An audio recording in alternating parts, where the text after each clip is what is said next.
The fact that the issue that forms the basis of the claims made about the harem issue in the Ottoman Empire is shaped according to the political/worldly mental structures of writers, speakers, and thinkers, rather than being a science, is a common aspect of approaching other issues. In fact, it is a fact that what underlies every repetition filtered from the mouth and pen to the time period we live in, from the beginning of the democratization processes with the constitutional initiatives that tried to limit the powers of the Sultan while starting to speak about the Ottoman Empire, is the fact that the tension between traditionalism and modernization arises. The fact that the efforts to relieve the tension we mentioned are made by historians is not beneficial, and it is enough to show that the parties to the tension have no intention of getting out of this extremely harsh logic of logic. It is obvious that an unscientific, ignorant, and ill-intentioned explanation and a contrary point of view cannot accurately reveal any historical fact. The subject of the harem has been one of the subjects of Ottoman history that have been constantly perverted and distorted. The local writers describing the harem have benefited from the baseless writings of Western writers, and the biased and deliberate information leaking from the language of novels, stories, movies, and other visual expressions has been accepted by those who have no knowledge of the subject.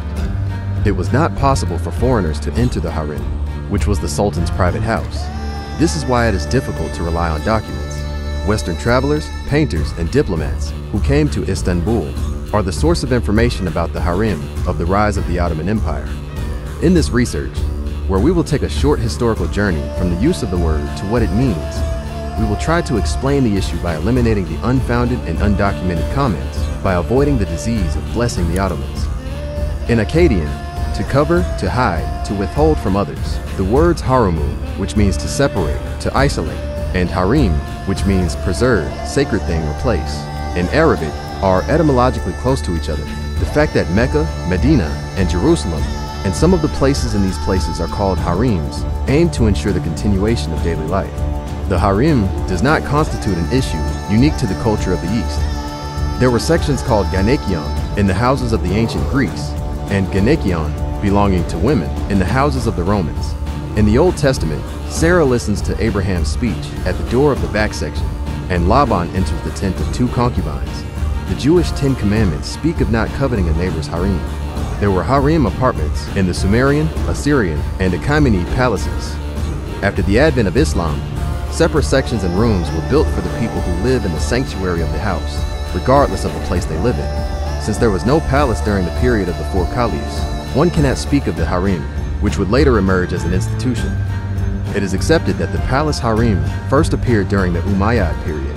The use of eunuch servants in the harem of the palace started with Muawiyah I, and the institutionalization of the harem took place during the Abbasid period.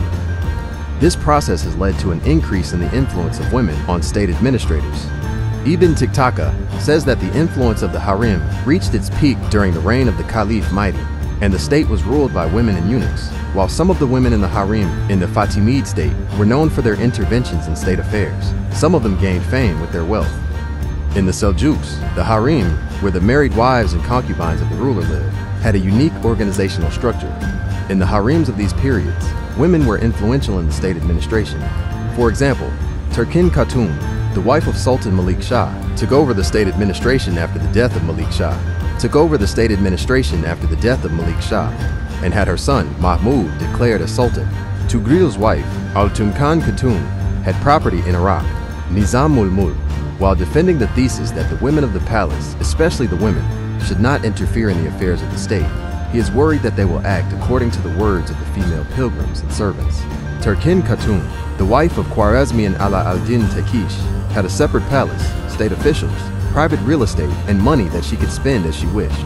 Similar practices to the Seljuk style were seen in the Mamluk and Mughal palace organizations. It is known that the number of services in the Mughal harem exceeded 2,000 during the Akbar and Aurangzeb periods, and that the ones to be selected for the harem were smart and talented. The harem, which was organized during the reign of Sultan Mehmed, the conqueror in the Ottoman period, was developed with the Devshirme system, in accordance with the tradition of the state structure. The promotion from the lowest level of concubine to the last level of mastery, with the exception of Haseki and Balid Sultanate, is similar in many respects to the Indiran promotion system. In this sense, Indiran are institutions for the training of men who will carry out the service of the Sultan, the palace, and the state, and the harem is the institution for the training of women. Since the second half of the century, information about the palace harem has increased partially, and some details about life in the palace are found in the chronicles of this period, especially the intrigues that started with Harem Sultana, the wife of Suleiman the Magnificent, and Marima Sultana. The ongoing intrigues with Mother Nurbanu Sultana and Mother Safiye Sultana and the economic and social activities of some members of the harem led to the frequent mention of this institution. It is generally accepted that corruption occurred in the life and organization of the harem, as in the Ottoman political and administrative history after the century. This situation, starting with Ahmed I, almost all, it is attributed to the fact that the sultans of the 19th century came to the throne at a young age and could not dominate the administration for a long time. Western writers have produced many imaginary descriptions of Abdul Hamid and the harem lifestyle of the previous period. The most talked about members of the harem and the subject of various works of art are the concubines. Concubine has been misunderstood in many ways. The main source of the concubines, who are legally female slaves, are the captives taken in the wars. They were brought up in the Muslim manners and manners. They were taught to read and write. Religious knowledge, music, sewing, and embroidery lessons were given according to their abilities, and they were also taught table services. Those who made progress after this first period, called novices, were promoted to the levels of journeymen and masters.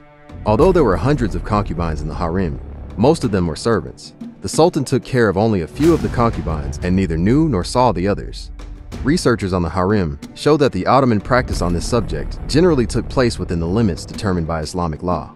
It has been revealed that the majority of concubines in the status of maids in the harem constituted the majority of the concubines in the status of spouses, and the sultans made a marriage contract after or without emancipation, and there was no legal difference between the free women they married and these.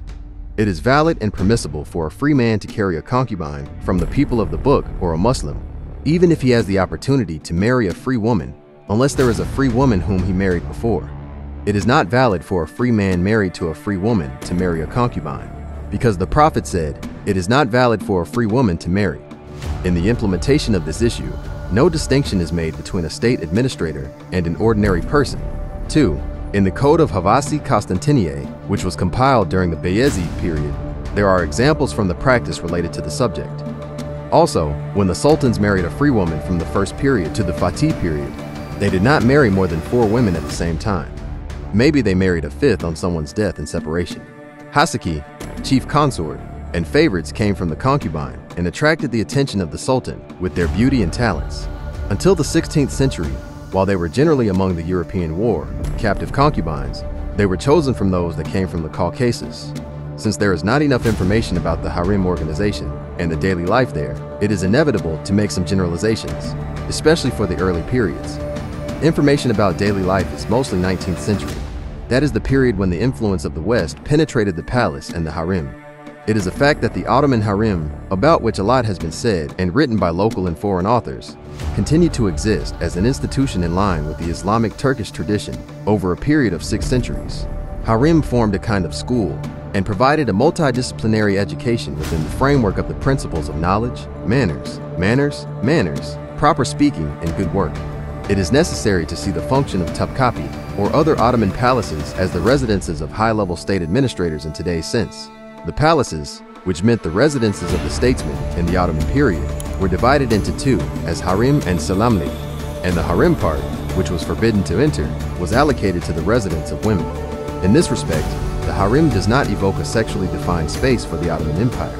Ottoman harem, the entrance section to the harem, up to the main harem gate, where male slaves under the command of agas and eunuchs are employed without a single concubine and work here without permission, where it is not possible for anyone to enter the main harem, to be the section where the concubines are located, which is the servant of the sultans and everyone who falls into the concept of sultan's family, and the section where sultan's family lives, the women masters, the sultans of the princes, the harems of the princes, and the concubines who live with them as a husband and wife, is divided into 3. For this reason, since it is not possible to see the harem from the inside, it is almost impossible to obtain information about Ottoman harem life. The fact that there is not enough information about the harem is due to the fact that the harem has always been kept out of sight and secret throughout the empire, and that there are subjects that even the inhabitants of the harem cannot write about, maybe even think about, and even if there are, they cannot reach them today. We see that the women of the sultans and the harem were discussed by Western writers as a subject, talking about the harem and the women there first. 3. Murad's doctor was Domineo Hiroso Limiano. Limiano made a plan for the harem and gave information about the women's office, the school for the princes, the places where the princes were imprisoned, and the harem customs. In 1599, at the age of 23, he was assigned one of the most important duties of his life, the ruler of the Ottoman Empire, Sultan III Mehmed. He was going to take the clock organ he had made in his spare time to Istanbul to be presented to Murad as a gift. Before Dalim could reach Istanbul, the Sultan died, and his son, the third Mehmed, had taken the throne.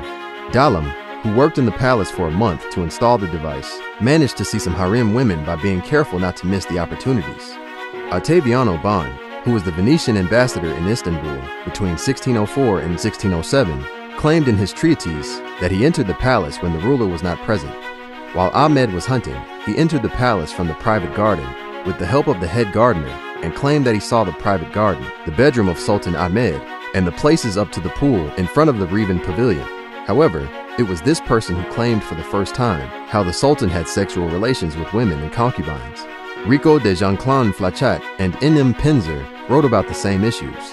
Rico, who lived in Istanbul for a long time, also talked about the harem and women, but did not add anything new to what Bon said. In 1699, the English Reverend Edmund Chisholm, with the help of an English friend and a Greek operator, obtained the head gardener, and they entered the palace from the beach, just like Bon. He saw the outer garden, the private garden, the Salamlik, the Reven, Baghdad pavilions, the pool, the Sultan Ibrahim Arbor, the apartment where the princes were imprisoned, and the door that entered the harem from there, and wrote them down in his memorandum.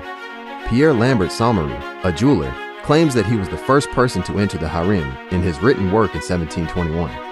Aubry de la Motre, a French traveler, repeated the same claim in his work published in 1723.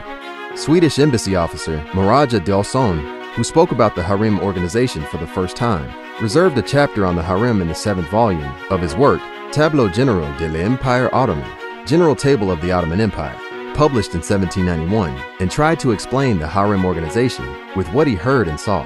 After this date, local and foreign authors have taken this work as a source for the harem organization.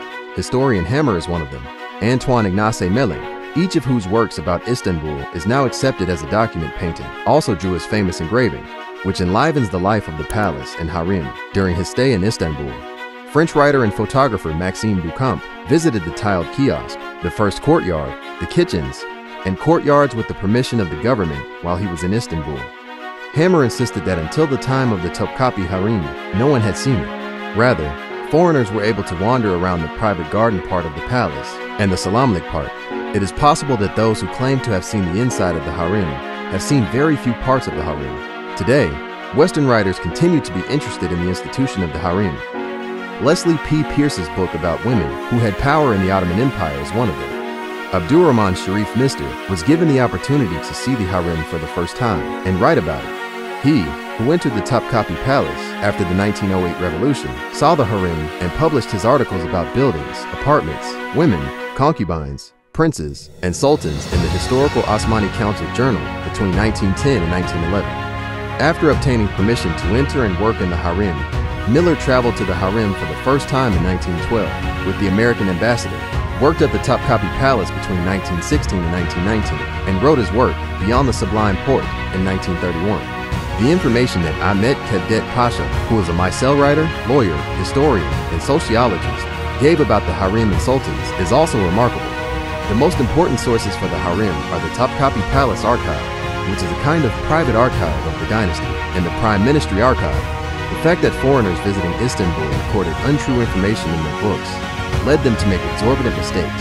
This is Bond's claim. It is a fact that the judgments that such men gave about the Ottoman harem were figments of imagination. The harem, where the Sultan lived his private life with his wife and children, also formed the bureaucratic center of the empire, with its institutional structure, which was constantly mentioned by the claimants. And local writers followed suit.